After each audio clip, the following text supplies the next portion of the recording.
All right, we're going to introduce chapter 16 today. Solubility in complex ion equilibrium. So, like I mentioned in the last two chapters, don't forget your equilibrium procedures because they're coming back and they keep coming back. So once we finish introducing this chapter, if we have any time, we should have some time, we'll look at the lab for next week. So at least you'll get an introduction. All right. So let's take a look at what we mean by solubility. Solubility is the amount of a solid compound that will dissolve in solvent. And for our purposes, we're going to stick to aqueous solutions. And because only part of that solid dissolves in the liquid, in the solvent, there's some left behind. There is an exchange between the precipitation into the solid and the dissolution from the solid into the liquid form. So you get a, say you have like that, and you have your solid here, and then you have your solution up here with, well, I don't know, let's just say X and Y, cations, anions. There, each one of them is going into solution. Initially, of course, it's only one way. They only go one way. But once you start getting some of these in solution, you get some return. And the equilibrium is at the point where the rates are the same. Dissolution rate is the same as the precipitation rate. And we can express that with an equilibrium constant.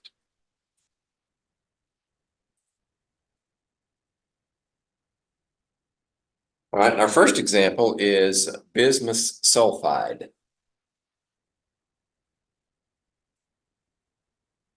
Which is a solid, and it will produce the 3+ ion in solution and the sulfide ion in solution. Let's see, we need 3 of these and 2 of those.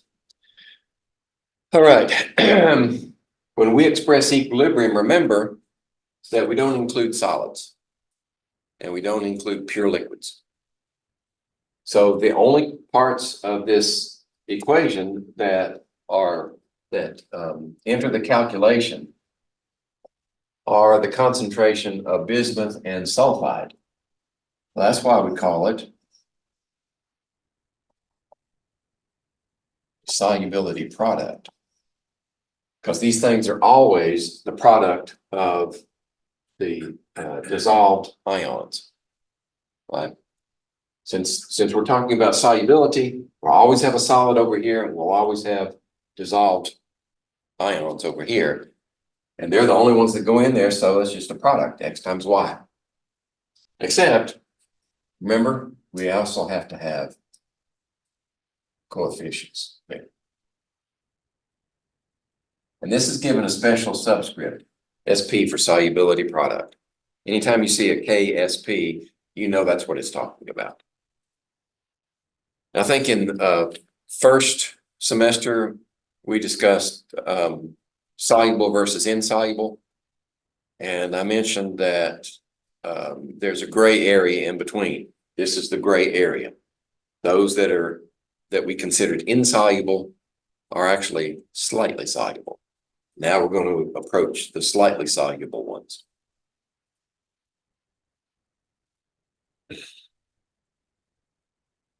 Okay. If we compare several salts at the same temperature, remember, if we change the temperature, then this coefficient, that mean this calculation is not the same. This this constant will change with temperature. But if we compare several salts at given temperatures and we compare their solubility products, they will have a range of solubility products.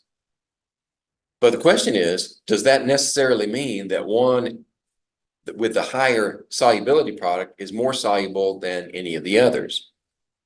And the answer to that question is no. And the primary reason is we're talking about how much of this goes into solution. So we might say molarity. How much of this goes into solution based on molarity, or in reference manuals, you might see it this way. You might see it so many grams of this per 100 grams of water. That's another possibility. But when we're talking about solubility, this is actually how much of that goes into solution. This references the other side of the equation, which has with it the powers, the coefficients. So this calculation means that you can't directly compare solubility and KSPs, except under one situation.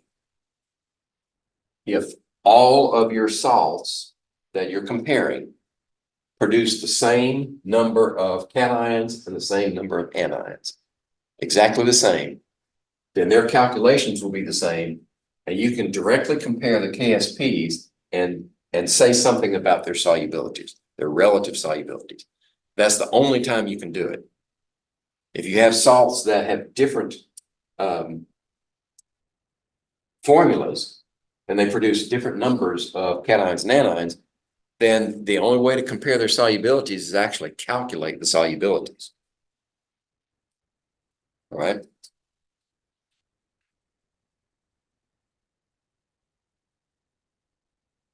Let's see.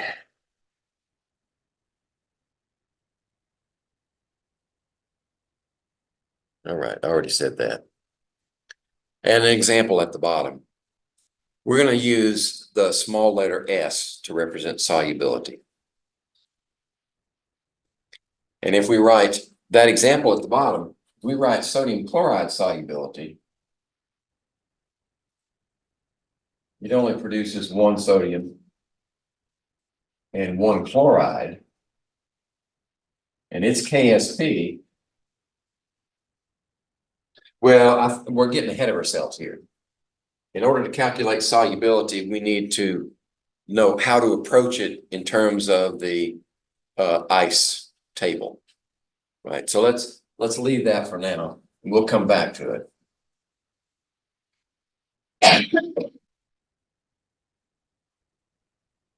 That was just an illustration there at the bottom of the page, and we're going to show you how that works. So let's calculate the solubility of silver chloride in water. We got silver chloride. Oops. So, there we go. Silver chloride, solid, and it's going to dissolve only partly in water. Okay. And its KSP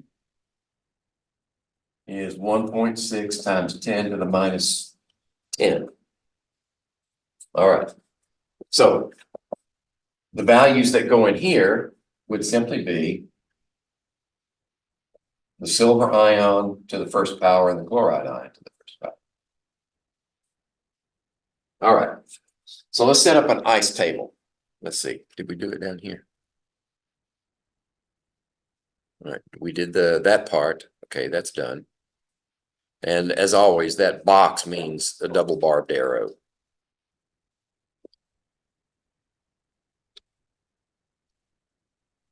All right, I'm going to get to that in just a second. The slide doesn't tell you how we got to that point. So if we set up our ice table, of course, this is not going to have any values here, except to say that the amount that we lose from this one shows up over here. So the change is we're going to lose some in terms of solubility here, and we're going to gain 1 over here and 1 over here. Okay. Now, in equilibrium, this doesn't count, so I only use that to show you where these came from. All right. So we're going to have that value and that value, solubility in terms of molarity. Right? So if we substitute those values in here, S here and S here, that means that this value, 1.6 times 10 to the minus 10, is equal to S squared. And S equals the square root of 1.6 times 10 to the minus 10. Okay?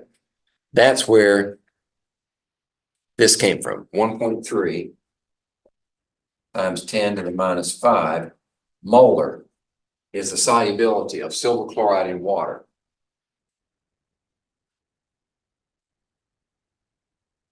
For the temperature that KSP was determined. And we have to assume that it's standard temperature, which is 25 degrees Celsius.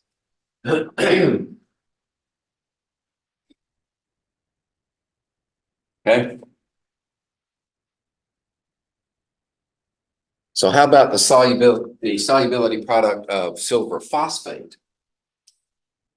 All right, so this is for silver chloride.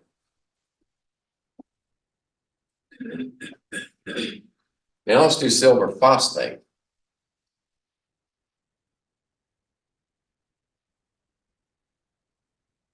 We got to write the compound correctly. Right? That skill that you learned last semester. There's phosphate. It has a 3 minus charge. That's a 1 plus charge. So we need 3 silvers, right? That's a solid. All right. So now it's going to dissociate into 1 silver, 3 silvers and 1 phosphate. Okay. So now if we write, I'm going to put it on this side, silver phosphate. So now if we write the KSP equals 1.8 times 10 to the minus 18, and that will be equal to 3 silvers. So we have a power 3 there, and the phosphate. Like that. Okay. So if the solubility here is represented by molar solubility of this formula, then we would lose one of those, right? In molar terms, the whole compound, so many moles per liter. And what would show up over here? Well, if one of those is lost, you're adding 3 of those, right? Because of the formula. You get 3 silvers for every one of these lost. And you get 1 of these. There. Okay, so we've got 3S here at equilibrium and S here at equilibrium. So far, so good. All right, so if we put it into this formula, right, we've got what's silver? 3S, but it's cubed. And then S here. So what's 3 cubed? 3 is 9, 3 times 9 is 27. So we get 27. S cubed times S is S to the 4th. Okay, and that's equal to 1.8 times 10 to the minus 18. And so what we need to do is divide both sides by 27.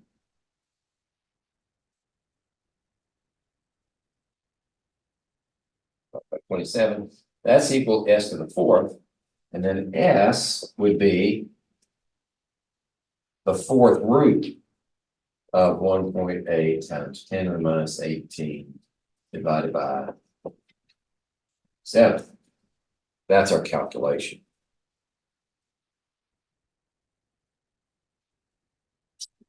So let me see if I can do that. 1.8 exponent 15 divided by 27, and then the 4th root. So Saying my calculator doesn't have a root key, but it does have a power key. So what is the root? The fourth root of something is the same as, let's see, the fourth root of x is x to the 1/4 power, correct? Nobody remembers that? Okay. So I've just put in 0.25 and hit my power key. And I get 1.6 times 10 to the minus 5 is the solubility of this compound. 1.6 times 10 to the minus 5 versus 1.3. So the point is the KSP for silver phosphate is much, much smaller. 8 orders of magnitude smaller than the KSP for silver chloride. But which one is more soluble based upon how much solid goes into solution? This. Silver phosphate is more soluble than silver chloride. You see, in this case, we had to calculate the values in order to compare them because we have a different dissociation for silver phosphate than we did for silver chloride. Now, the whole point of this exercise. All right. So I already said that. How does the solubility of silver chloride in water compare to that of silver chloride? Oh, no, I didn't. This is a new topic. Okay. All right, so let's go back. Let's go back to silver chloride. There. Change that back to chloride. That'll be chloride.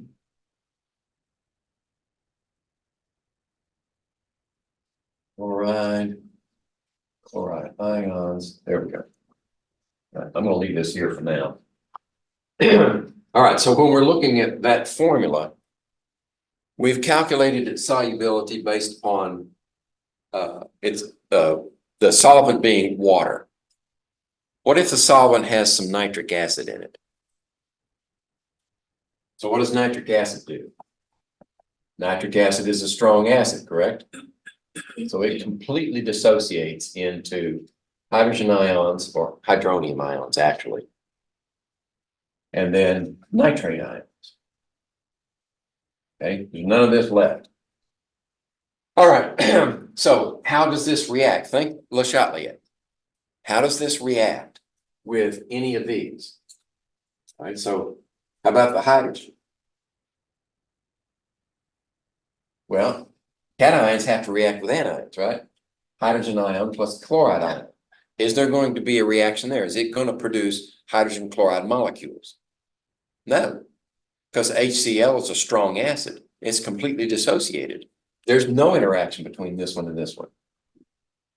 Okay. How about silver and nitrate?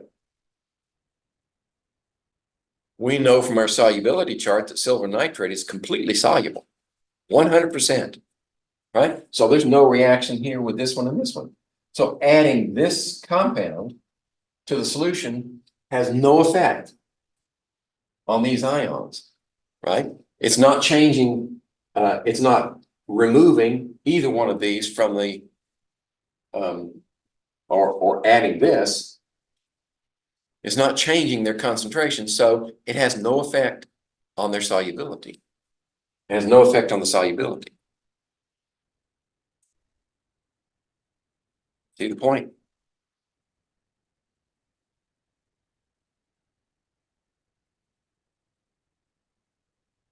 There are no common ions here. And it has no effect on the solubility. Now, the other point is that this KSP right here, as long as the solvent is water, and this is just an added component, this KSP is the same for this one in water and in any other solution. I mean, when you add things to aqueous solution, this KSP here is the same, right? It doesn't change. It's like similar to when we were looking at acid-base reactions. All right? The Kw for water is always there, no matter what else we do to it. And this is the same with any other KSP. It's always there. We just have to decide what's the effect on any additives to that solubility.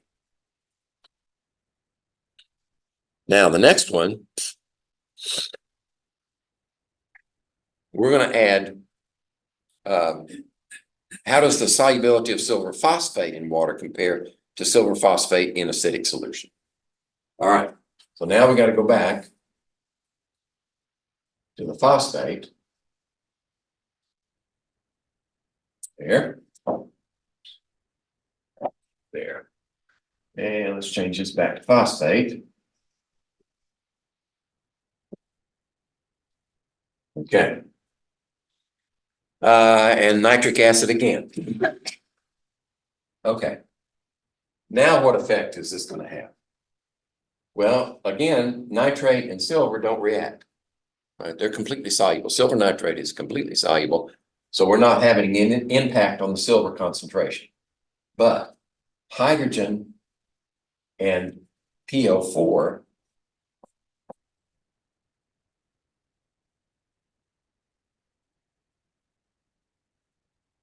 will produce HPO4 2-. And remember from our acid-base discussion, which way is this equilibrium preferred?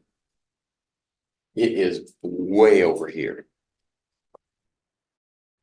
Plus, when it gets over here, it picks up another hydrogen and goes to H2PO4-. And then when it gets to there, it picks up another hydrogen and goes to H3PO4 acid. Because H3PO4 is a weak acid. All three of its hydrogens make it weak acid. So it's gonna pick up this phosphate and go all the way down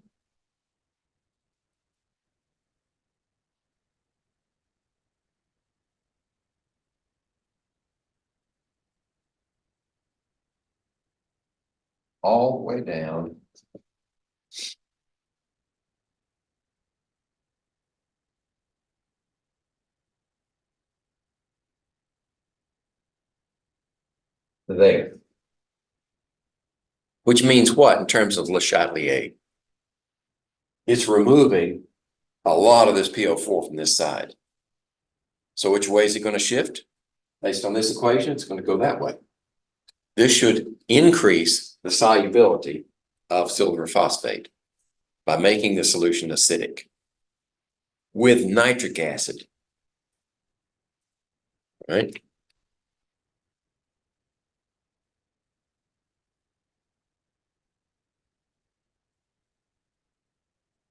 And the reason for that is simply that this is a very, very strong base. It wants hydrogens badly. This is a fairly strong base, and this one's a fairly strong base. So that shifts the equilibrium to the right.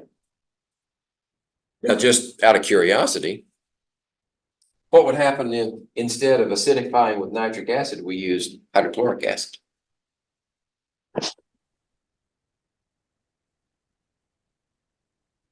Well, the hydrogens will still do their job with phosphate, correct? What would the chlorides do? Chlorides would precipitate silver. And you get a solid silver chloride in that solution. Plus, you'd solubilize probably most of this. So you'd make this more soluble, but the silver wouldn't be in solution anymore. The silver would be precipitated out as silver chloride. So if your objective is to solubilize this and put everything in solution, then you better use an acid that won't precipitate silver, and that's nitric acid. All right. So what's our next? How does the KSP of silver phosphate in water compare to that of silver phosphate in acidic solution made with nitric acid? Right? How does the KSP in water compare to the KSP in acidic solution? No idea? It's the same. It's a constant. As long as the solvent is water, that KSP doesn't change. The same KSP for both. As long as the temperature doesn't change. All right. So let's calculate the solubility of silver chloride in, if we put the solid silver chloride into a solution that's composed of 100 milliliters of 4 times 10 to the minus third molar calcium chloride. Right? So we're going to make some room here. What we're introducing here is a common ion effect. Let's see, let's erase that. Then let's go back to silver chloride. Okay. And we've still got this KSP, but now instead of pure water, we have some ions already in solution. So we have to take those into account when we set up our ice table. All right, so what do we have to start with? Calcium chloride. How about calcium? Is calcium going to, well, the chloride's already here, and calcium chloride, it's not going to make a difference. All right, so calcium has no effect. What we're interested in is the chloride, because the chloride from calcium chloride is the common ion. But what's the concentration? Right? If the concentration of calcium chloride is 10 to the minus 3, yeah, that's calcium chloride. What's the concentration of chloride in solution? It's 2 times that, because for each one of these, you get 2 chlorides. So it's 8 times 10 to the minus 3 molar in chloride ions. All right. So now that we know that, our initial conditions are 0 silver and 8 times 10 to the minus 3 molar chloride. And then again, we're going to lose some of this, right? Because this is 0. So which way is the equilibrium moving? That way. It has no choice.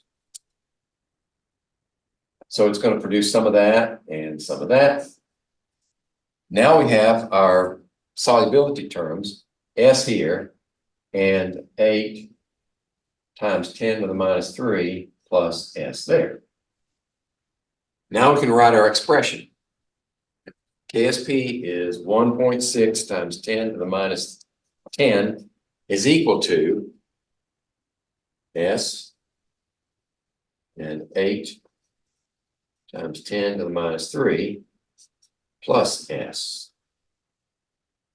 Okay. Let's see if I worked it out or do I need to do. Okay, there. All right, there's the ice table. Looks like we're set up okay for that. Okay. Now, notice that we've got an S times an S, which means we're staring a quadratic equation in the face. The question is S going to be small enough so that we can ignore S in this term? Well, let's see, what was it before? Right? S before in pure water was 10 to the minus 5th. Right? And we know that because of this common ion, it's not going to be any higher than that. So I'm going to say that S is too small to consider. So let's say we keep this S because we have to have an S in there somewhere. Otherwise, it's a futile proposition. But in this case, we're going to keep this one and throw out that S. Okay, so now S becomes equal to this one divided by that. 1.6 times 10 to the minus 10 divided by 8 times 10 to the minus 3. All right.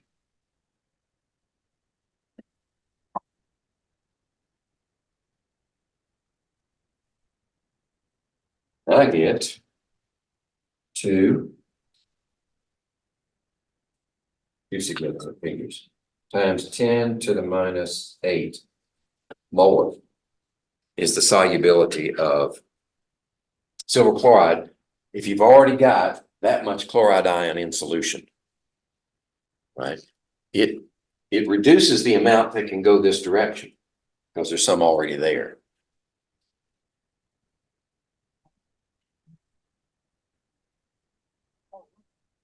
Now, this is just making the point. It says 100 milliliters. Does that matter? No, because we're already given the concentration of calcium chloride. If we were given a certain amount of calcium chloride added to 100 milliliters, then we'd have to calculate the molarity of calcium chloride in order to start the calculation where we began here. But since the concentration is already given, the 100 milliliters is irrelevant.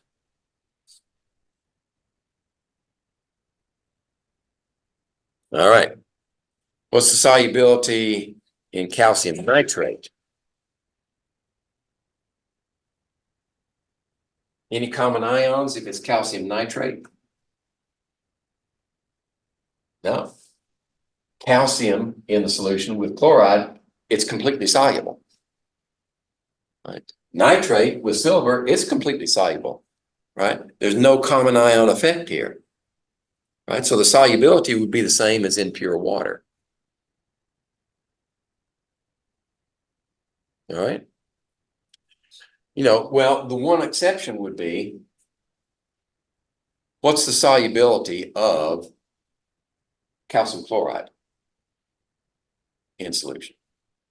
Right. There's a value for that, right? Remember, didn't we do, yeah, we did. Le Chatelier's principle. We had saturated sodium chloride solution, right? And we added hydrochloric acid and got some precipitation.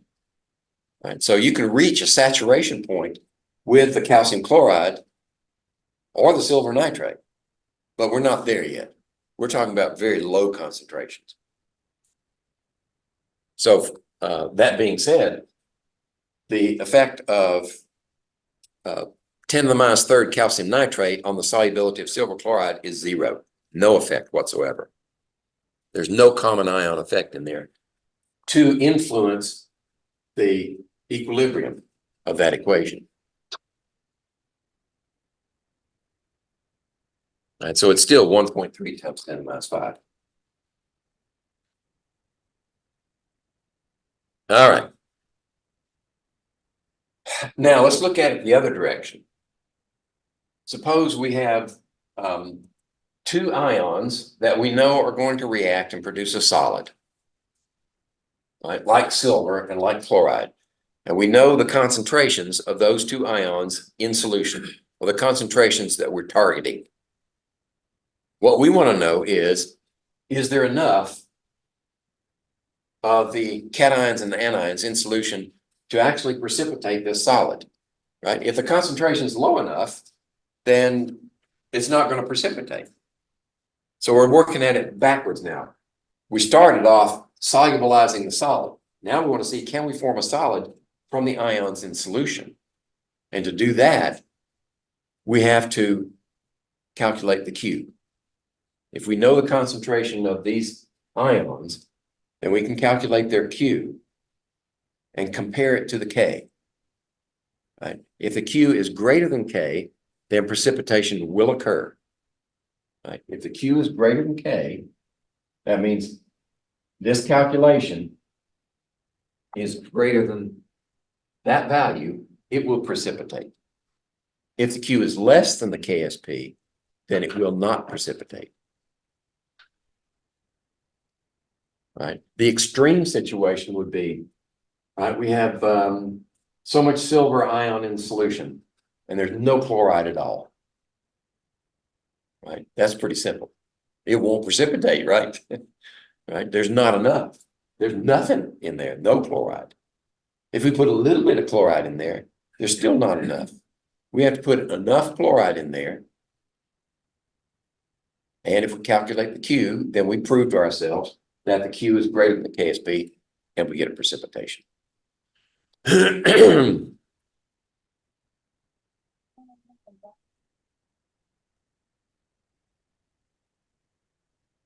leads us to the laboratory procedure called selective precipitation.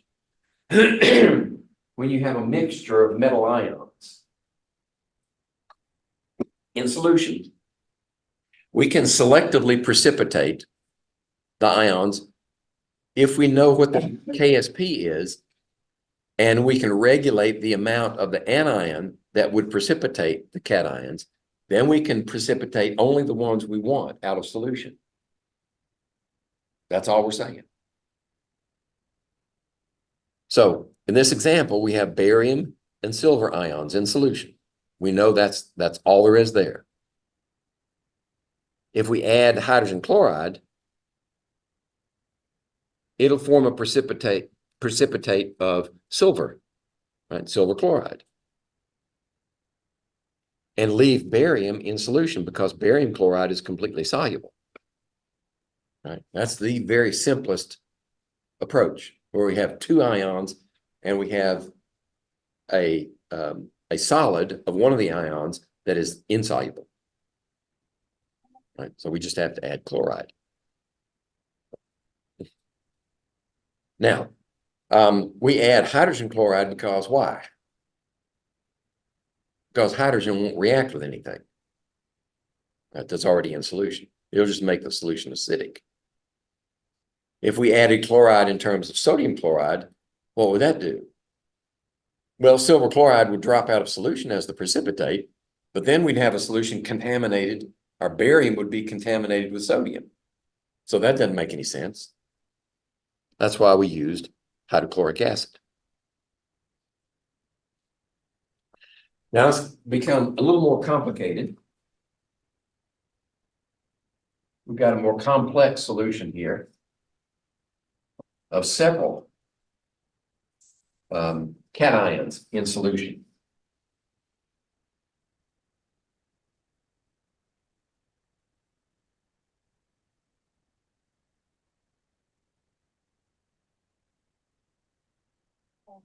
Make some room.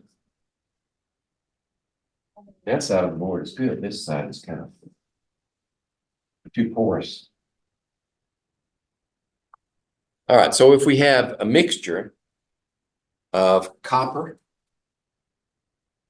what is it, 2+? Yeah, copper 2+, mercury 2+, nickel 2+, and manganese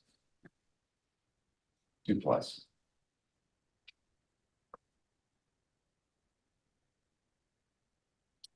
Okay, we want to separate out the copper and the mercury from the nickel and the manganese using hydrogen sulfide. All right, what we need to do is to have just enough sulfide ion in solution so that it will precipitate these, but it won't precipitate those. So that means we need to regulate the amount of this in solution by reducing its availability. When we put H2S in aqueous solution, we set up an equilibrium between these components in solution, right? They're all soluble, but this will not precipitate anything, only that. So what we need to do is to regulate the environment so that the equilibrium is more to this side and only leaves a little bit of that. That way it will just barely exceed the Q. The Q will barely exceed the KSP for these, copper sulfide and mercury sulfide. Drop those out of solution, but there won't be enough in here for the Q to exceed the KSP for these sulfides. See what I'm saying? How do we do that? Well,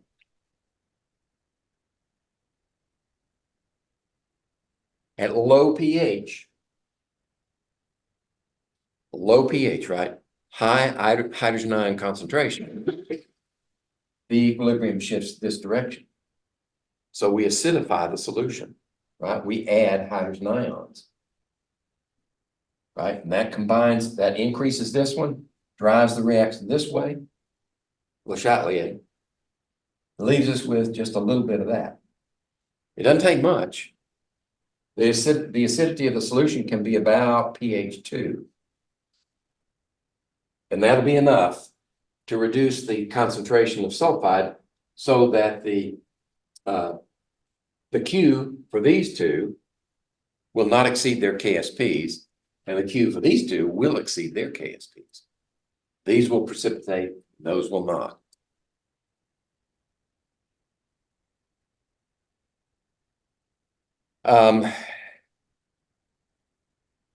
So there's an expression, right? I did the overall here, and the overall K for this one is 10 to the minus 20.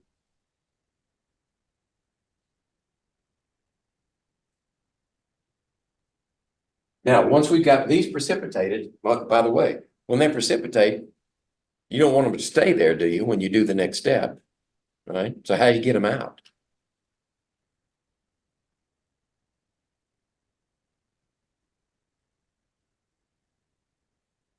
It's not a trick question. Filter them, right? Just run them through a filter, and that'll take the solid out, right? Now you've got these two compounds, both of them solids. Just filter them out. Then take the solution and do the next step. All right? So the next step is you add hydroxyls to the solution. Right? You make it basic. So the hydroxyl does what? Well, the hydroxyl is going to come in here. Hydroxyl is a very, very strong base, right? Because water is a weak acid with a Kw of 10 to the minus 14. Yeah, it's a very weak acid. So OH minus is a very, very strong base. So we add hydroxyl, right? That makes water, and that shifts the equilibrium this way, producing more sulfide. Now we've got enough sulfide in solution so that the Q calculated the sulfide concentration here and the concentration of nickel here. That Q will exceed their KSP, each one of these, and they will precipitate.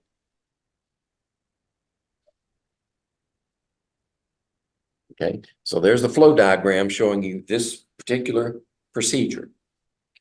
That's if you know you only have manganese 2 plus, nickel 2 plus, copper 2 plus, and mercury 2 plus. All right. So that's a little bit more. That's another step beyond our first introduction to selective precipitation. All right. Now we're going to climb Mount Everest. See, say you've got a mixture of cations, and they're all there at the top. I think this came out of your textbook. All those at the top, and they're color coded so that we can know which ones come out at which step, right? From top to bottom, the purples come out first, then the yellows, then the oranges, and then the greens, and then what's left over is the blues. Okay, so how do we do that?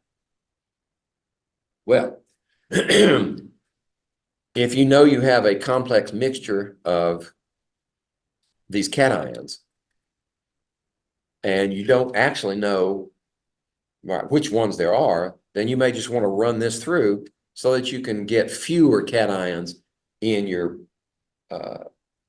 separated, and then it's easier to deal with a smaller amount at each step than it is to try to deal with the whole thing.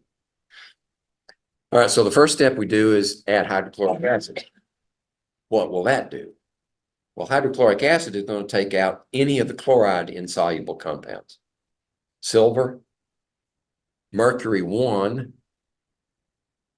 right? That's Hg2Cl2, right? That means Hg is only plus 1. And lead chloride, lead 2 chloride. So the lead, mercury 1, and silver are precipitated by this step. Simply add the chloride in the form of an acid, and it'll take those out. That's considered group 1. Now you've got an acidic solution, just add hydrogen sulfide to it. Right, you've got the low concentration of sulfide now, and it will take out both copper and mercury 2+, but all these others with very, very low solubilities. Right, bismuth sulfide, we looked at that one early on. Cadmium sulfide, lead 2 sulfide.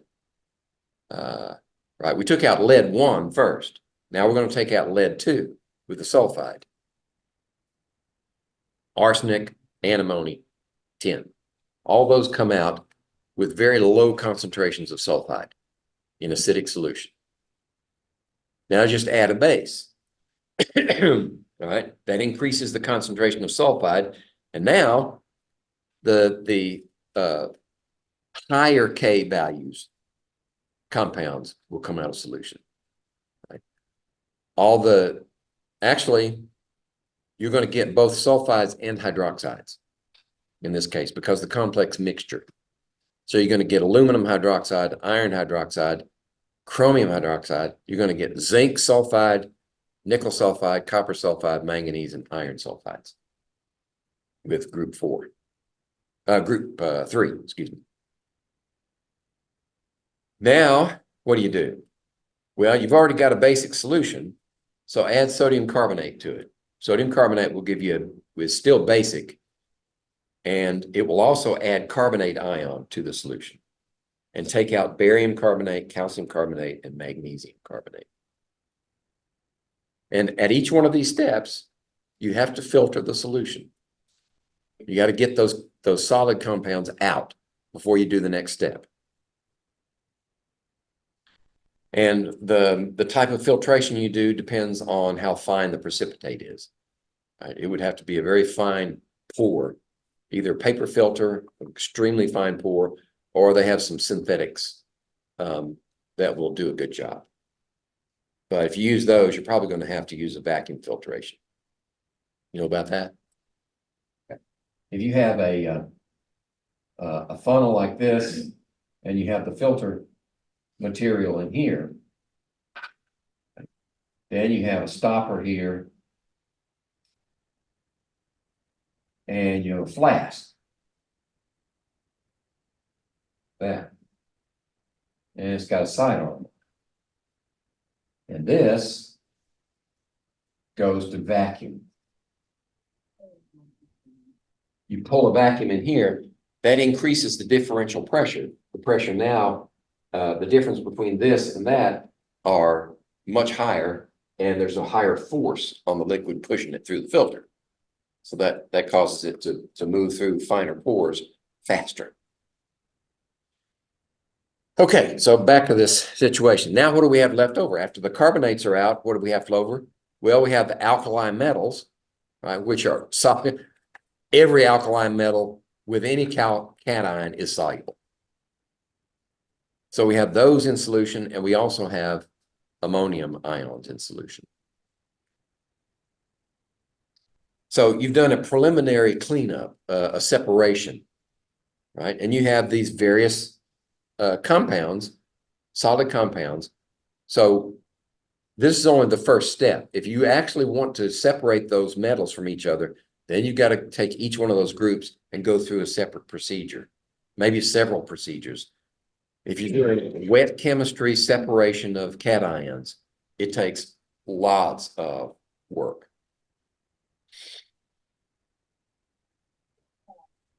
If you're just trying to find out what's in solution, right? If you're not trying to isolate all of what's contained in the solution, then you can use other methods of analysis. Right? We used to do inductively coupled argon plasma spectroscopy, and you could analyze for every one of those elements in the solution like that, and you could tell how much is in there. Right? It was a destructive procedure. Right? You didn't recover anything, but you knew their concentrations. So it depends on your objective.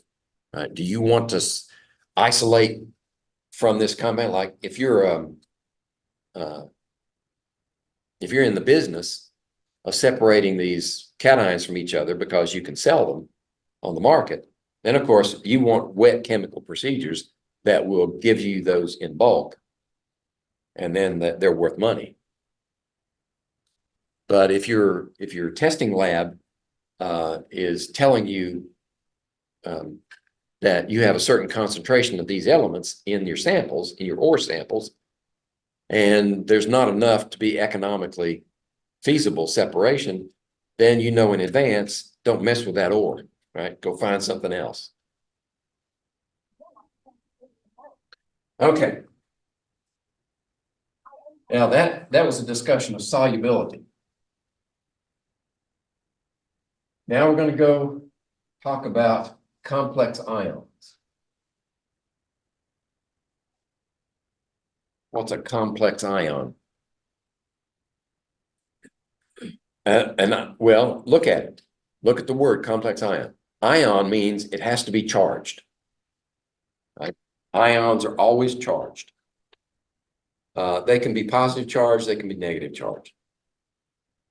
And our study here is of complex ions that have a metal ion surrounded by legs.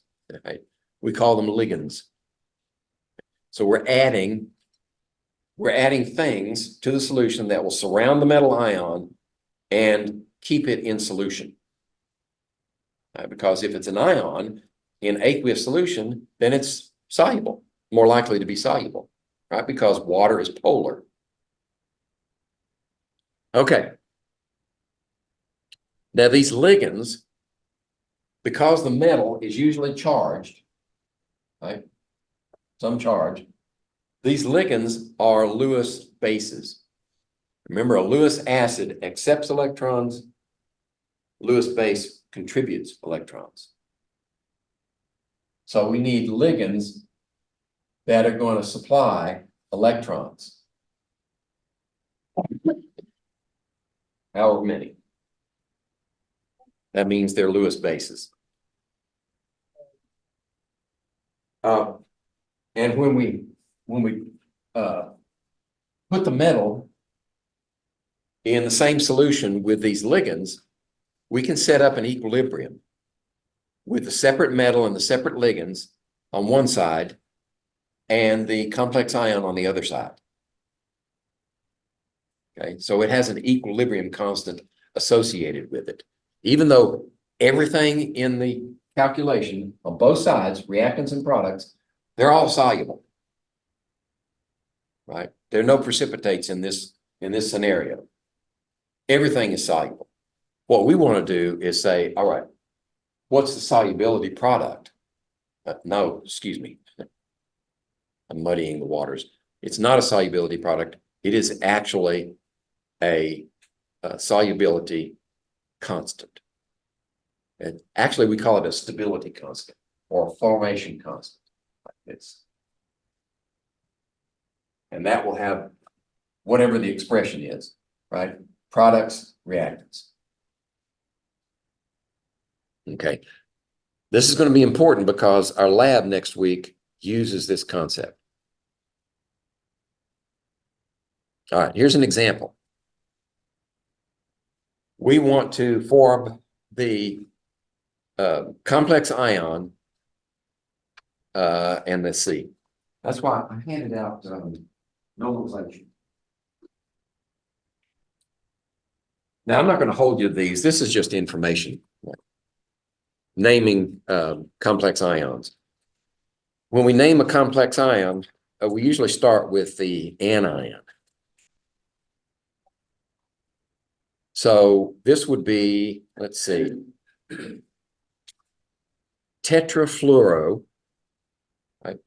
Tetrafluoro, beryllium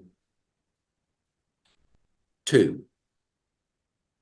Beryllium 2 because it has a 2+ charge.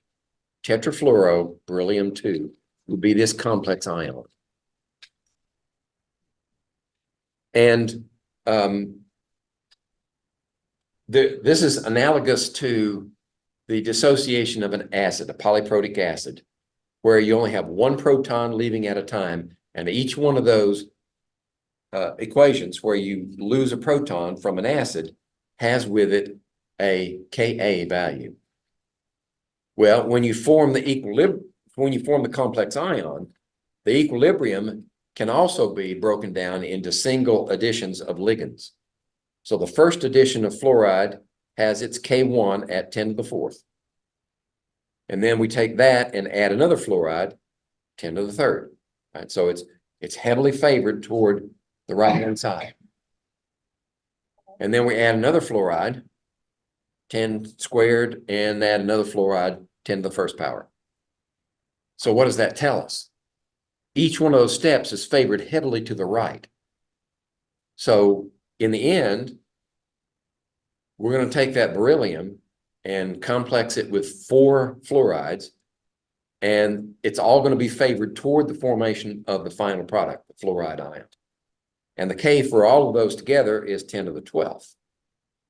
Right? So if you put the overall equation together, you find that the formation of the tetrafluoroberyllium-2 ion is virtually infinite to the right. Right? It produces that and very little of the beryllium and the fluoride free, free fluorides in solution. Now, being in equilibrium, of course, there are still beryllium ions in solution. There are still fluoride ions in solution, but not very many. All right. So why do we need to know about complex ions? We need to know about complex ions so that we can figure out how to get more of this solid into solution.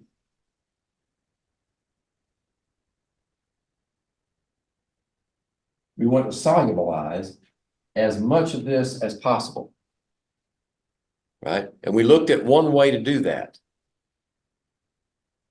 One way to do that was, well, we can't do it with this one by acidifying it, right? Because HCl, although it has a common ion, doesn't shift the equilibrium to the right.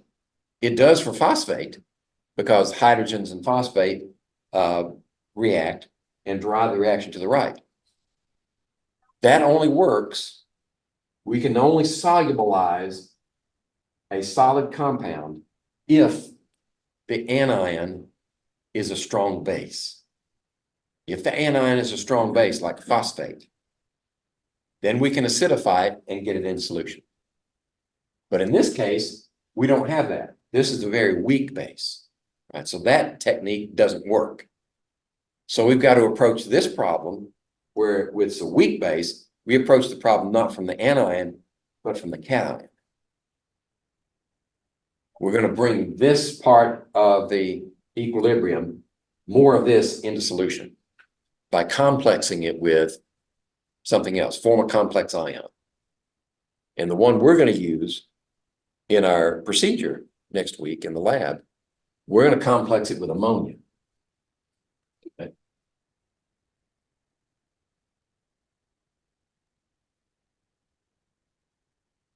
That's not ammonium, that's ammonia in solution.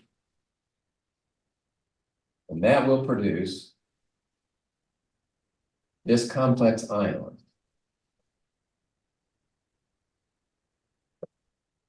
And that's in aqueous solution. Okay. Now, if we do that, then we are removing silver ions from this side and making that product. That means this is decreasing and the shift is to the right, right? We've solubilized more silver chloride by forming that complex ion. Those are the two strategies for solubilizing slightly soluble compounds. Number one, if the cation is a strong base, you can acidify the solution. If it's not a strong base, then you can complex the cation with something to bring it into solution, and that will increase the solubility of the compound. Those are two strategies. All right. Now, the concentration usually for the ligand concentration has to be pretty high. Right? We're going to use 2 molar ammonia. So when you open that container, you're going to smell it. Okay, come on. There we go. Oh, let me see. Is this video going to work? Sometimes it does and sometimes it doesn't.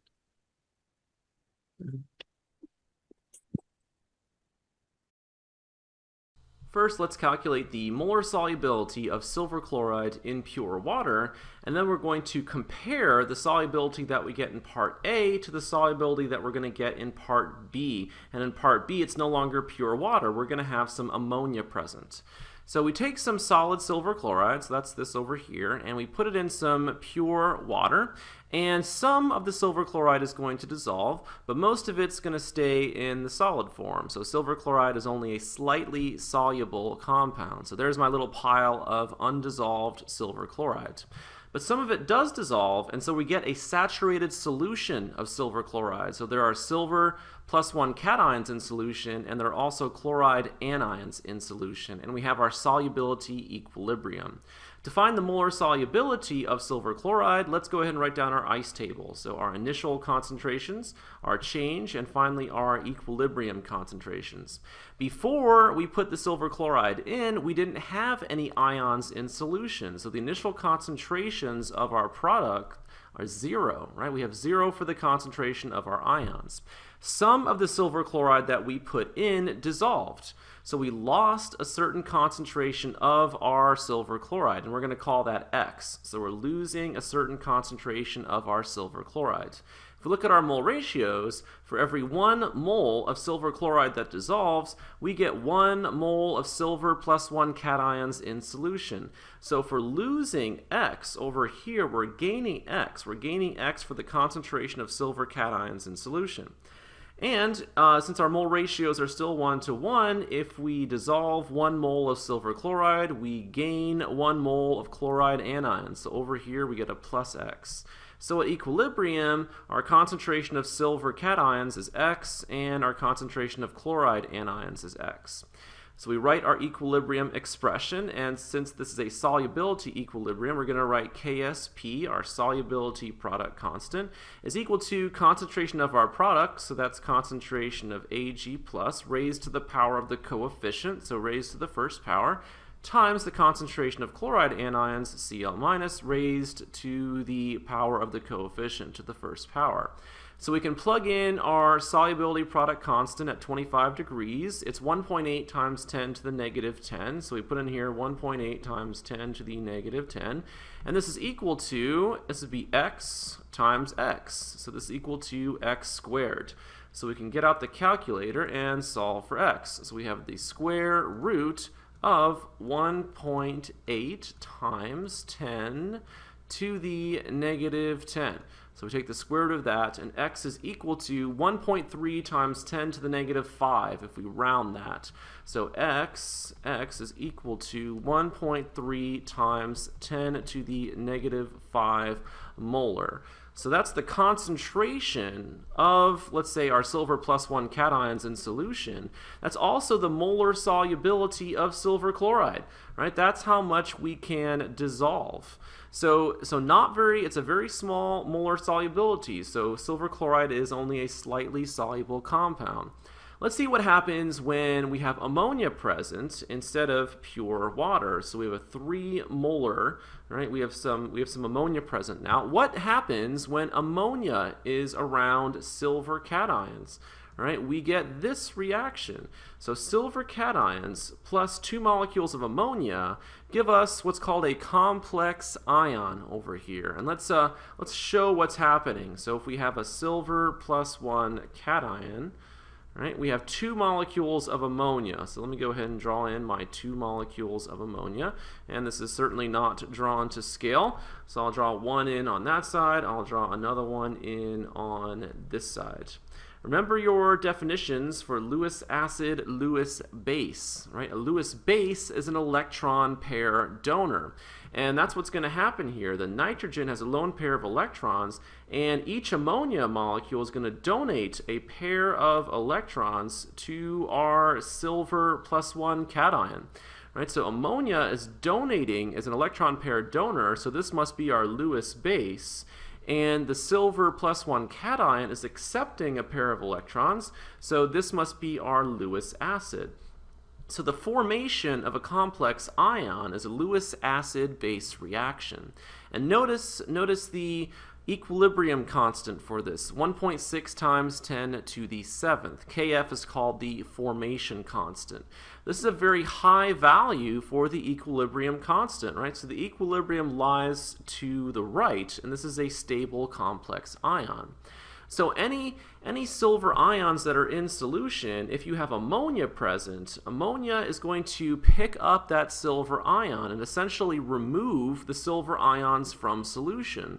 So if we go back up here and think about our equilibrium, right, if we have ammonia present, we're going to be removing silver cations from solution. Right, so we're decreasing the concentration of silver cations. We're decreasing the concentration of one of our products. And Le Chatelier's principle says if we're decreasing the concentration of one of our products, our equilibrium is going to shift to the right to make more. Therefore, increasing the solubility of silver chloride. More is going to dissolve because the ammonia is present, because of the formation of our complex ion. So if we added some ammonia, right, if we added a solution of ammonia here, we could get our silver chloride to dissolve, right, because it's more soluble because of the formation of a complex ion. So let's say we add enough ammonia solution where we get our silver chloride to dissolve here. So that's the idea. Adding our ammonia, right, caused formation of a complex ion, which increased the solubility of our silver chloride. So we would expect an increased solubility here of our slightly soluble ionic compound, silver chloride. And next, we're going to do the calculation. We're going to find the solubility of silver chloride in our 3 molar ammonia solution. Now we've looked at two reactions. We've looked at the solubility equilibrium for our slightly soluble compound, and we've also looked at the formation of our complex ion. Now let's add those two reactions together to get our net reaction for what's happening, right? So we're going to add our two reactions together to get a net reaction for what happens when you put silver chloride in ammonia. Right, we have silver cations on our reactant side and on our product side, so we can take those out. And so for our reactants, for our net reaction, we have solid silver chloride plus ammonia. And for our product side, we would have our complex ion and our chloride anion. So we have our complex ion, and we also have chloride anions, so Cl-. So that's the net reaction, and if we added those two reactions together to get our net reaction, we have a new equilibrium constant, which I will call K. And if you add two reactions together to get your new equilibrium constant, you multiply the equilibrium constants of those two reactions. So K is equal to KSP times KF. So if you did that calculation, 1.8 times 10 to the negative 10 times 1.6 times 10 to the 7th, you'll get your new equilibrium constant. And I won't do it here just to save some time, but if you do that, you'll get 2.9 times 10 to the negative 3rd. So that's a 9, 2.9. All right, our goal is to find the molar solubility of silver chloride in our ammonia. So we set up our ICE table, so our initial concentrations, our change, and then our equilibrium concentrations. And let's pretend like we're starting out with our solution of ammonia and we haven't added any silver chloride yet. So let's go back up here and let's see what our concentration was. Well, we started with a 3 molar solution of ammonia, so let me put that down here. So our initial concentration for ammonia is 3 molar. And if we haven't added any of our silver chloride, then we don't have any of our complex ions. So the concentration, the initial concentration of our complex ion is 0, and we also wouldn't have any of our chloride anion either, so that concentration would be 0 too. So now we add our silver silver chloride to our solution of ammonia, and some of our silver chloride is going to dissolve, and so we make that concentration X. So we're losing a certain concentration of silver chloride, so we write minus X. Next, we look at our mole ratios. So the mole ratio of solid silver chloride to ammonia is 1 to 2. So for every 1 mole of silver chloride that dissolves, right, we're also going to lose 2 moles of ammonia. So we write minus 2x here. For our products, if 1 mole of silver chloride dissolves, we make 1 mole of our complex ion. Right? So if we're losing X over here, we'd be gaining X over here for the concentration of our complex ion. And same thing for the chloride anion, because our coefficient is a 1. So we're going to gain X for the concentration of chloride anion. So at equilibrium, our concentration of ammonia is 3 minus 2x, our concentration of complex ion is X, and our concentration of chloride anion is also X. Next, we write our equilibrium expression. So K is equal to concentration of products over reactants. So I look at my complex ion over here, so concentration of our complex ion, and we raise the concentration to the power of the coefficient, so to the first power. This is times the concentration of our chloride anion, so times the concentration of chloride anion raised to the power of the coefficient, so raised to the first power. We also have some reactants here, so we leave silver chloride out because that's a solid, right? But we have ammonia, so this is all over the concentration of our reactant, so this is over the concentration of ammonia. And notice our coefficient is a 2, so we need to have a 2 here. Next, we plug in our equilibrium concentrations. So our equilibrium concentration of ammonia is 3 minus 2x, our equilibrium concentration of complex ion is X, and our equilibrium concentration of chloride anion is X. So on the right side, we would have X to the first power times X to the, let me take that out, times X to the first power. Right, all over 3 minus 2x to the second power, so squared. And then we can plug in our equilibrium constant K, which is 2.9 times 10 to the negative third. So 2.9 times 10 to the negative 3 is equal to, on the right side, we would have x squared. So let me write this out. We would have x squared over 3 minus 2x squared is equal to 2.9 times 10 to the negative third.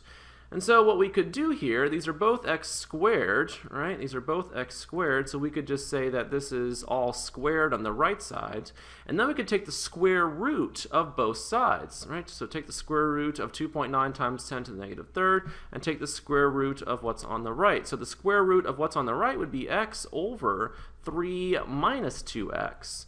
And let's take out the calculator to do the other one. So square root of 2.9 times 10 to the negative third is equal to, let's round that to 0.054. So it just makes it easier here to round that. So 0.054.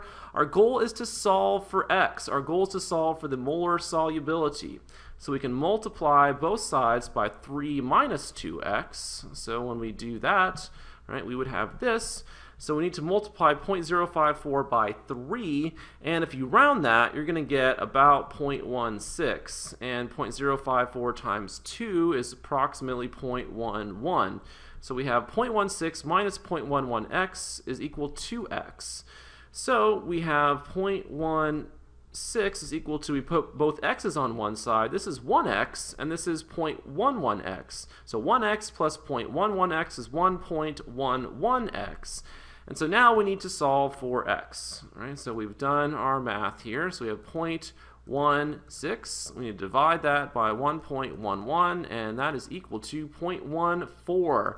So x is equal to 0.14, which is only approximate because of all the rounding that we've done. So this is concentration, right? So this is our molar solubility. If we go back up here, x equal to 0.14 molar, right? So that's our concentration of complex ion in solution at equilibrium. That's our molar solubility of silver chloride, right? So it's 0.14 molar. Let's go way back up to the beginning and compare the molar solubilities. Right, so in pure water, the molar solubility of silver chloride is 1.3 times 10 to the negative 5 molar, which isn't very soluble at all. But now we have ammonia present. We've increased the solubility, and we just calculated the molar solubility is 0.14 molar. And obviously 0.14 molar is a lot larger than 1.3 times 10 to the negative 5. So the formation of a complex ion increased the solubility of our slightly soluble compound, silver chloride. Okay. That was a long video.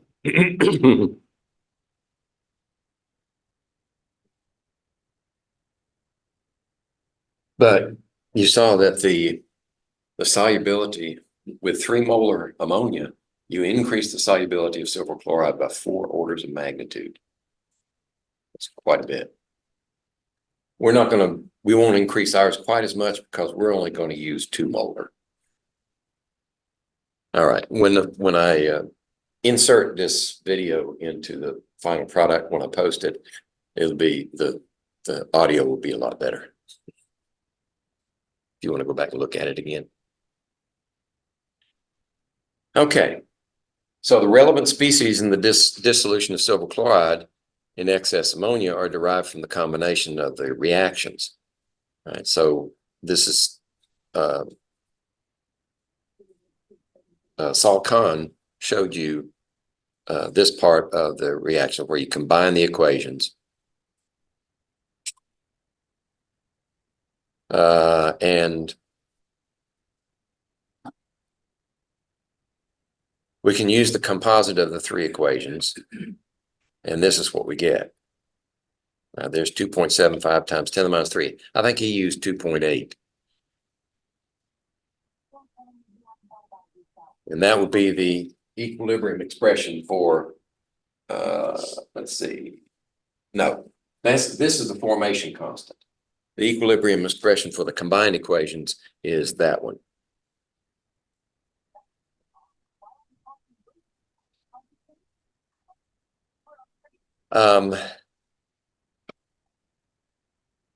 And this is an ice table. In this case, we're using 10 molar ammonia. Right? So it's set up the same way as the example that we saw in the video, only we substitute 10 instead of 3. And we find out that the solubility, once we solve for the solubility, we find that with 10 molar, the molar solubility of silver chloride now is 0.47. It's 4 times greater than with 3 molar. So you can increase the solubility quite a bit. Of course, with 10 molar ammonia, you're going to smell that it's stronger than 3 molar. Now, this calculation on the right just says, all right, how much ammonia do we have left in solution? We have a lot. Right? If we do this calculation, we determine what the ammonia concentration is in solution.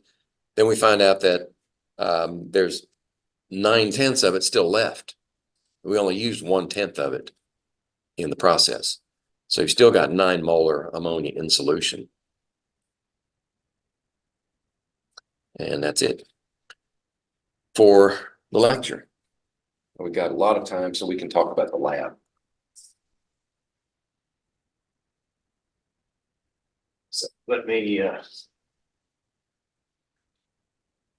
make some modifications up here.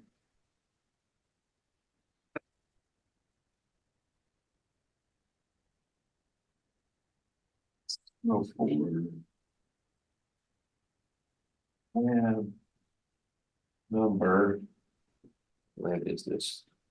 Lab number 5.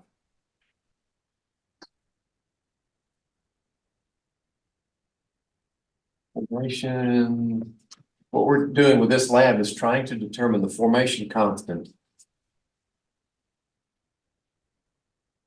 for complex ions.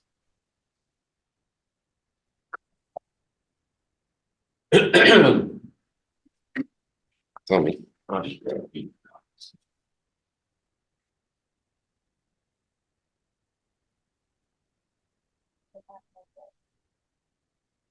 All right, one of the first things you'll notice in this document is there are no questions. Our objective is to determine the formation constant of the diamine silver 1 complex ion. And these are the reagents we're going to use. Silver nitrate, right? That's silver in solution. We're going to use ammonia. That says 1 molar. I thought it was 2. Sorry. 1 molar ammonia. 0.1 molar potassium chloride. We're going to do a titration in order to determine this constant. And then there are other things that you need in there. In the introduction, you see the first equation gives you the formation of the complex ion.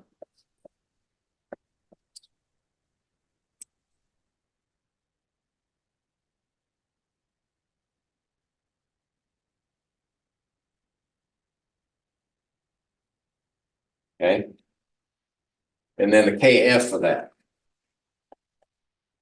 I had it up here before, so I have to write it again.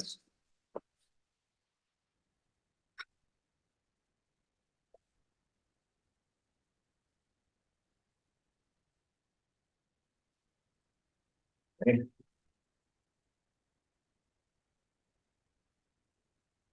Oops.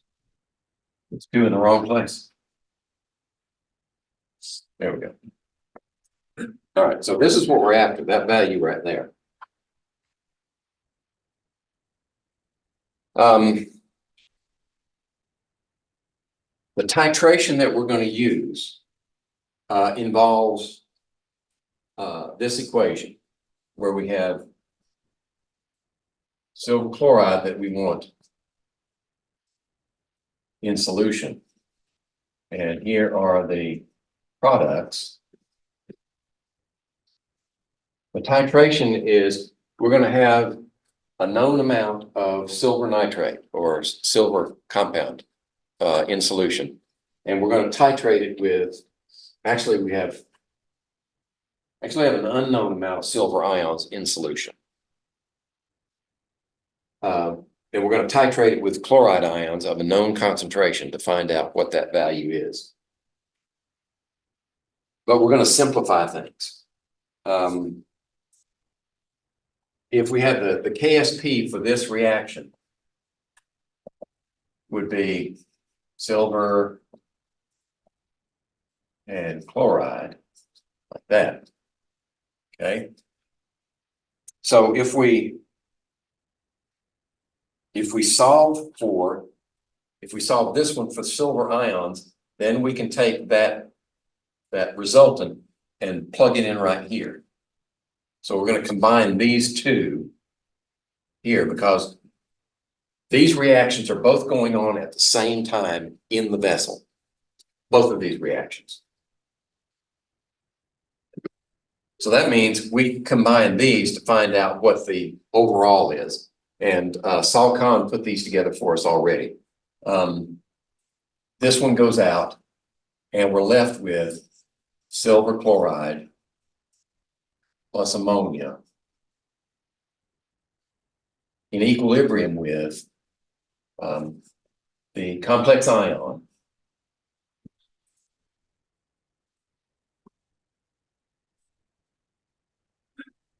in aqueous solution plus the chloride ions in aqueous solution.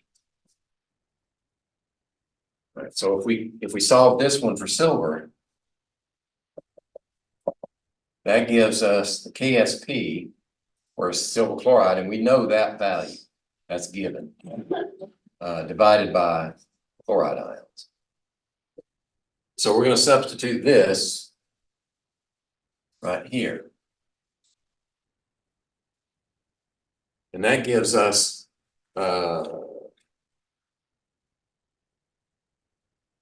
that gives us KF now is equal to a complex ion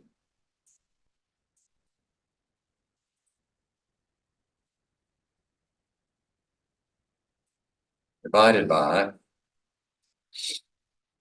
KSP over chloride times ammonia. And then the denominator of the denominator is the numerator, so we move this one up on top. So now we have this equation is our working equation.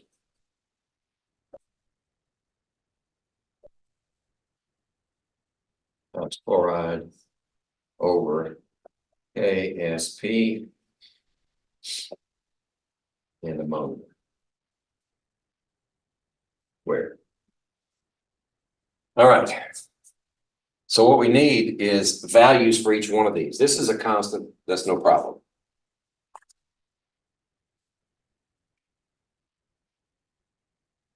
So in our titration, we're trying to figure out what this value is and what these values are. All right. In the procedure, we have two titrations, right? And I'm not sure if we'll have time to do more than one. I think what I've determined is, since I've created this document, is that these two, one has 5 milliliters of 1 molar ammonia, and the other one has 10 milliliters of. I think we're going to stick with 5 milliliters of ammonia in the procedure. We're not going to do the second one, but we are going to do them in triplicate. All right, so we're going to do the first one 3 times. And our titrant, the source of this chloride ion here is potassium chloride. So we know what the concentration is here. If we deliver a certain volume, then we know what that value is. Okay, that's how we get this value.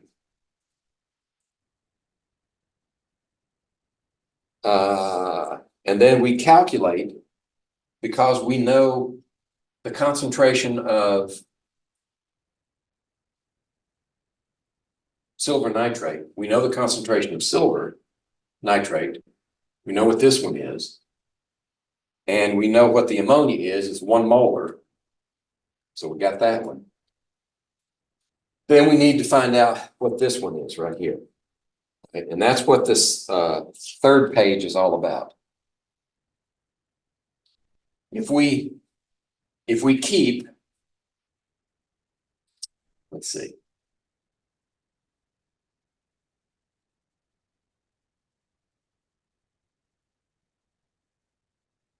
This table right here in the middle of the page, what we've got in solution is silver ions, ammonia ions, chloride ions. And then on this side, we have the complex ion and chloride ions. Now, the reason I put chloride on both sides, we normally would cancel them, right? The reason I put them on both sides is so that we can track where the chloride is going. So that's why we have this ice table is built with chloride on both sides. And that way we can determine both the initial amount of silver, right, from the silver nitrate, that gives us the initial amount of silver. We have the ammonia, which we calculate from the ammonia concentration plus the volume that we put in. Remember, molarity equals moles per unit volume. So if we want to know the number of moles, we have molarity times volume. And this table is set up not in concentration form because it's easier to track the initial change in equilibrium in terms of absolute amounts first. What we want to do is find out what's the equilibrium amount of ammonia, chloride, complex ion, and then we can calculate the concentrations and work them into this equation right here. Okay, did I thoroughly confuse you?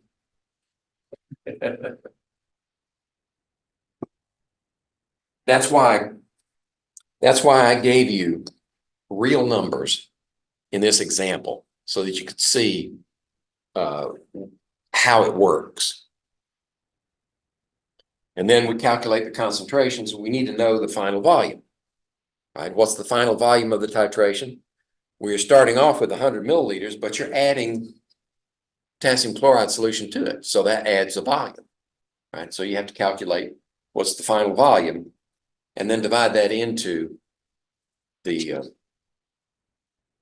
absolute amount of each one. And notice we're using millimoles and milliliters. If you divide millimoles by milliliters, you get molarity.